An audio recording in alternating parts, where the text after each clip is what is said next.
Hey everyone, bloodmako here, and this is my video for Seed Rain's event, the Lufenia Plus boss fight. And this is my team comp. I brought Zidane, Porum, and Seed Rains. Managed to get him. There's a lot of videos out there I saw that they are actually using Seed Rains with Afmao and Yuna. And I did not get lucky with Afmao. I used a few tickets on her and wasn't lucky, so I didn't get her. Would be nice, but yeah. So the reason why, I believe at least, why Afmao and Seed Rains are so strong is that her EX charging unique ability. I believe that is her LD and her, I believe her HP or BRV variant, I'm not sure. I don't have Afmao, so yeah. But I believe they always give it to Seed Rains, so Seed Rains will delay them, and he will also cleanse them. That's the interesting thing. So yeah, and so they will keep constantly doing that, and he'll just delay the boss until well, you can't see his turn. And that is really strong, but for most people like me, I don't know about you guys, but I didn't pull for Afmao. I didn't really go for it at least. So this is the way I have to do it. I have to do this fight. So I brought Porum. You know, currently she's like the best support, I guess, other than Yuna. But the problem with Yuna is that she doesn't battery as much as Porum. I mean that's the way I see it. In terms of support, I think of healers. So yeah, that's why I think of Yuna, you know, with her most recent videos. But yeah, so this run, it is going to be something different. I am going to actually swap out Zidane, and that's actually why you see me spam with Zidane so much at the beginning, because I'm going to swap him out for Stola at about the 49% mark, which also means that I'm going to burst really early. I should have actually saved this Kai's Call for when I want Porum to launch, because interestingly enough, right, I actually want Porum to launch later, at the later part of the fight. And right now she's fully stacked in a sense because of the 2 debuffs that landed on her. So yeah, that Kai's Call was just wasted. But yeah, okay, so the plan for this fight is basically very simple. Zidane will spam until he hit the 49% mark, after which I will swap Zidane out for Yoshola so that the party can still get some Brave gain. In fact, not just some, they'll be capped with Brave gain. And then try and kill the boss as fast as possible. The plan is super simple. So as you guys saw at the beginning of the fight, I had to eat the recast, which cleanses the boss, gives him 2 buffs, 2 frame buffs, and then puts 2 debuffs on us. One of them is speed down. I think it's defense down and speed down. Annoying, but not the end of the world. And you can cleanse the 2 debuffs with Seed Rains. His EX actually gets rid of it. In fact, I believe he also gets rid of his own debuffs. I wasn't really paying attention, I was just trying to kill the boss, so I was really focused on its health. Yes, you also notice that most of the time I'll be passing it to Porum for a very simple reason. I just want her to battery up the party. That's it. Simple as that. So this boss is not say very tanky, mainly because we're launching him, but the problem is at the 49% mark when I plan for Yoshola to come in.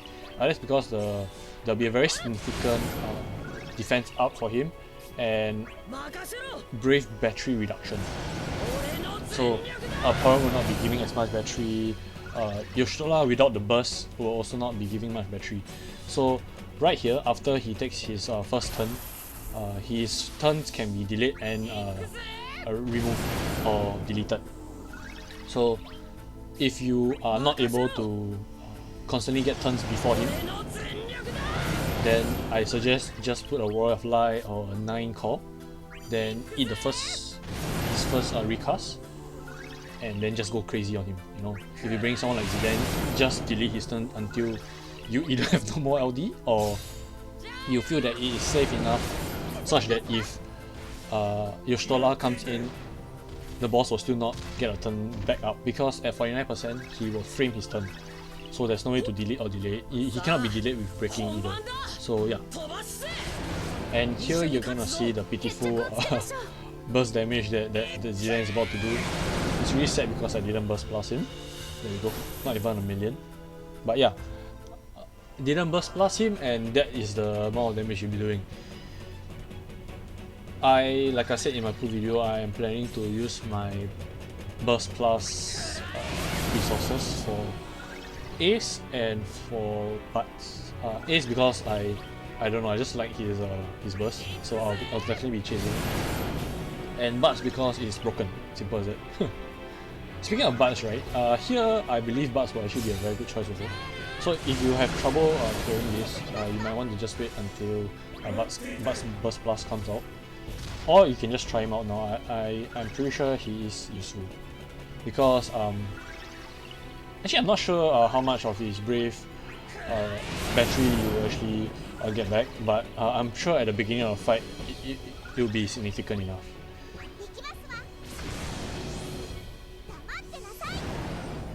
So at this part of the fight, I'm just trying to kill the boss now. I'm trying to bring him down to 49% so I can bring the Shola in. The turn count for this fight is actually really small. It's 65 turns, which is one of the reasons why I actually failed one of my first few runs. It's because I actually hit the 66 turn and I was like down there thinking, you know, there's no point carrying on because I have to do another run of this anyway. So you know, I might as well just restart the run. And that run, I believe my mistake was leaving Zidane in. And interestingly enough, I burst at 40 something percent, and Zidane's damage was about 200k. Yes, that's it, 200k. You thought 900 was low, that one was 200. So yeah, if you are running Zidane, you want to burst early, and if you don't have burst plus, then you might want to consider replacing him, because to be honest, he doesn't really do much at the later part of the fight. In fact, in this portion of the fight, I actually wanted him to go slower, but the problem with Zidane is he's super fast. You actually see prior to all this, he actually took a few turns in a row, and that was actually something that I was trying to avoid. But yeah, I wanted to maximize the amount of damage he can do, but not cause him to turn hot, which was exactly what happened. So yeah, that was my error. I should have just tried and pass it over to Sid if possible, because in this fight he is the one that is doing the most damage. He and Porum, strangely enough. Zidane is actually kind of the burden here. In fact, I should actually consider, instead of running Zidane, someone like Yuna might be actually good, because she can actually buff Sid, and she does provide some form of battery.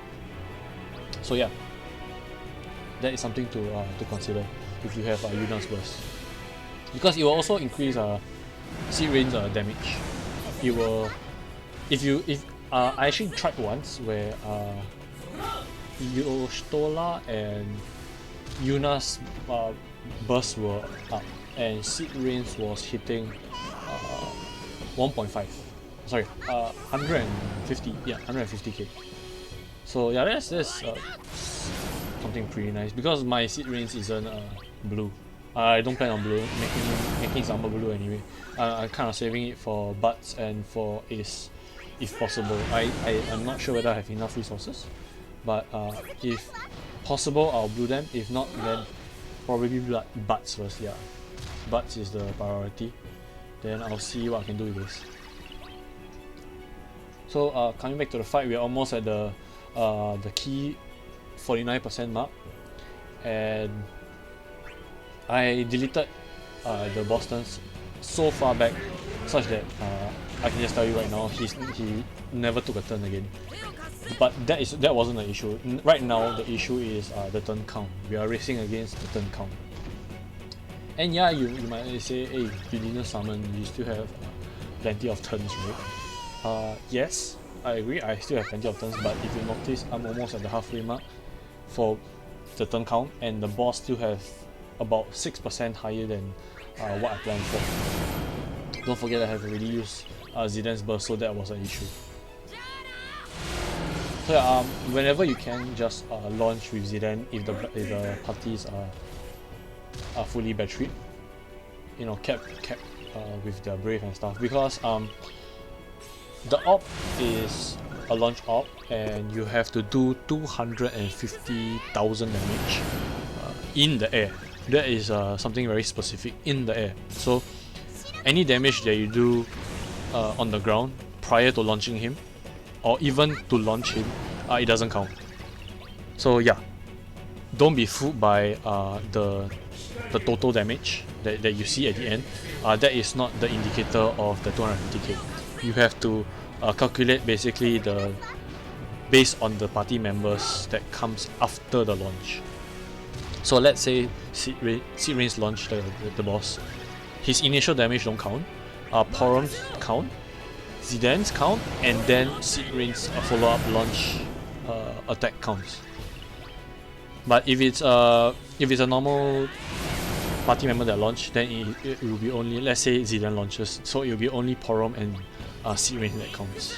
So if you are not fully battery, it will be difficult to hit the 250k, because that will require both party members to be capped, and I believe hitting for at least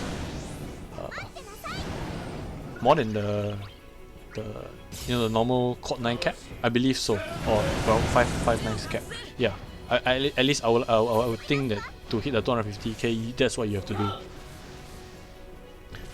But yeah, really liking Sid Rain's kit, but from what I've understand is that most probably after this event, all the bosses will be immune to launches. So yeah, that's gonna be a problem. But I'm pretty sure you can also do a launch team comp here. You just need the right comp to really supplement Sid Rain's launch damages. So initially I was thinking of bringing someone like Kais with Gravity Boy. I really blanking on his name right now. I really can't remember. Anyway, yeah, Gravity Boy. But the problem was that Kais doesn't have damage, and Gravity has kind of, you know what, I'm just gonna search for his name right now. It feels so weird to just call him Gravity. He kind of dropped off already. The nice thing is that he is definitely able to Leo, yeah, that's his name. He is definitely able to delay and bring his party members forward, but the issue is that he most probably will die from the initial first hit of the boss. So yeah, right here is another one of my mistake. I did not notice that it was gonna be an instant turn for, not really an instant turn. It's gonna be a high turn rate for your Stola. Because if I had known, I would most probably have tried to EX just to burn that instant turn rate. You know, I wanted Yoshua to go slower. I don't want her to take super fast turns, because she's there just for her burst effect, not particularly for her kit in general. So yeah, so look at that. Look at the damage. This is why I brought a Yoshua friend. So if it's possible, you have a burst plus Yoshtola in your team comp, then yeah, I'll definitely recommend you bringing her right here. She's actually really good for it. I could have also used Yoshtola actually, to be very honest with you guys, but I was thinking to myself, hey, it's Zidane's last event. Why not just try and use him for this particular event, and then we'll close the book on him until he becomes strong again. You know, because this should be his last event where he is boosted at least, and then it will be Ace, right? Yeah, so that's the one I'm looking forward to. So here I am trying to delay as much as possible with basically I'm trying to delay Yoshola's turn as much as possible, but kind of hard with Sid Rain's ability. He basically brings people's turn forward. So yeah, so I decided, you know what, since I can't delay Yoshola's turn, I might as well bring Porum forward as much as possible, and then when Yoshola is gone, then I'll summon, because I could use that little bit more damage that the summon provides, which I actually really like. You know, the new Pandemonium, quite interesting. Not exactly sure how much the increase was. I can't remember actually, but now it's 25%, so a quarter percent more. Sorry, not a quarter percent, a quarter of the damage more. And yeah, look at the damage, man. I saw this and I was telling myself, this is amazing. Look at it, almost 1 million, right? Yeah, it's almost 1 million. How nice you have been, you know, to just have that little bit more.